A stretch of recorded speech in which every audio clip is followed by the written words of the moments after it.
Most important lesson I've learned in this hobby this year is to stay off the hype train, buy from Team Black Sheep, and work with people and buy products that everybody know is a good product. Don't buy the latest and the greatest. Fly what works. Fly what the pilots are using, the real pilots, the ones that have been flying the same rigs for 6, 9, 12 months. Listen to those guys and save yourself a lot of money and a lot of heartache. These manufacturers aren't dumb. They know that their target market is 20, 30, young 40-year-old people that are business professionals, IT people, people that can get out, fly on the weekends, break stuff, and then have the money to go home and place an order online.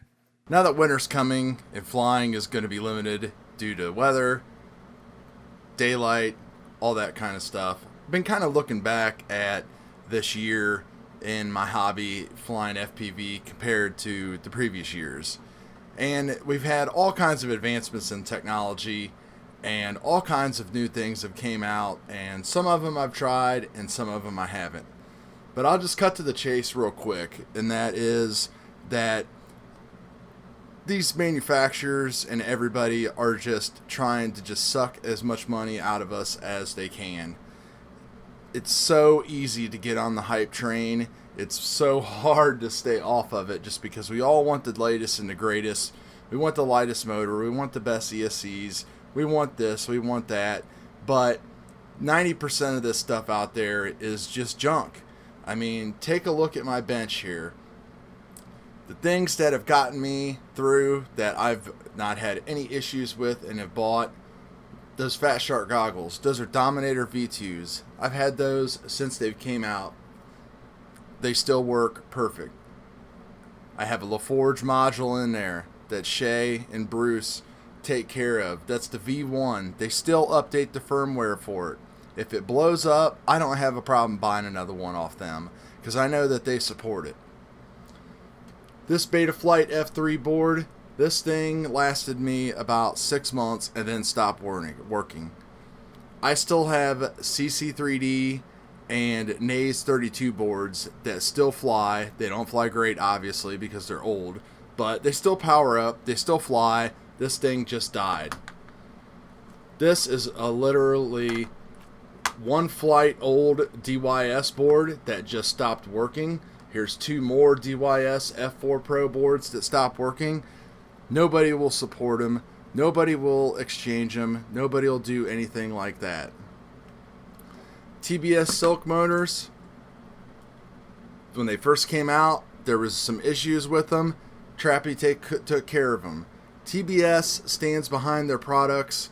They are the only manufacturer that is willing to deal with it, any of our issues, and even if they're self-inflicted issues, you know, they always will still work with you and everything. And that's why I think it really pays to pay a premium, especially for products like them. That's why I have 4 steel motors there, and I've got a lot more of them laying around. ESCs. I've bought probably 3 or 4 sets of Emax Bullet ESCs this year. They've been horrible. Everybody knows they're noisy. You got to use caps, whatever. These are like Sunrise Cicada $10 ESCs. They work fine. No problems with them at all.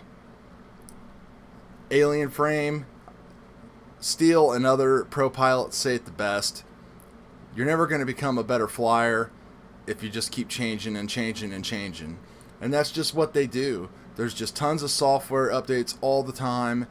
Tons of equipment upgrades all the time. Like props.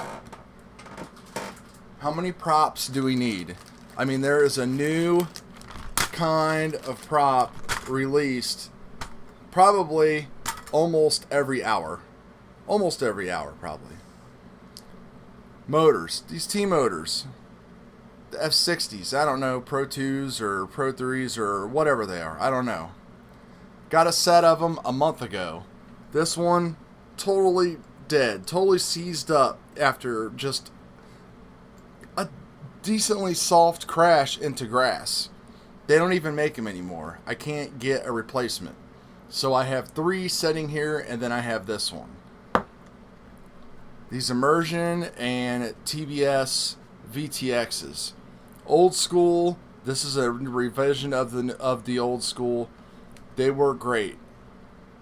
No problems with them at all. No problems with Unifies or Tramps either. They seem to work fine as well.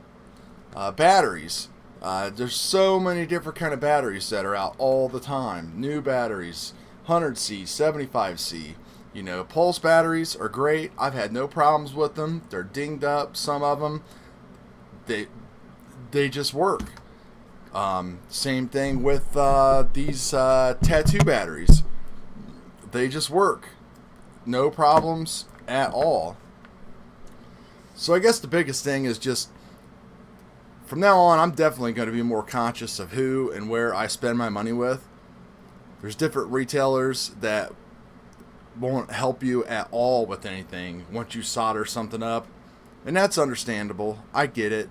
But even my local hobby store that I frequent refuses to work with you. Once you solder something up, they're like, well, we don't know if it's a defect or if it's on you. You're going to need to contact the manufacturer. You contact the manufacturer, they say, well, you're going to have to go local. HeliDirect is willing to work with me. I picked up some 35 amps based off of some builds that I had seen for my 6-inch rig. Should have done more research and found out that they were one of the noisiest ESCs out there. And I mean, something that small with that small components and everything, you got to just be expecting that they're noisy.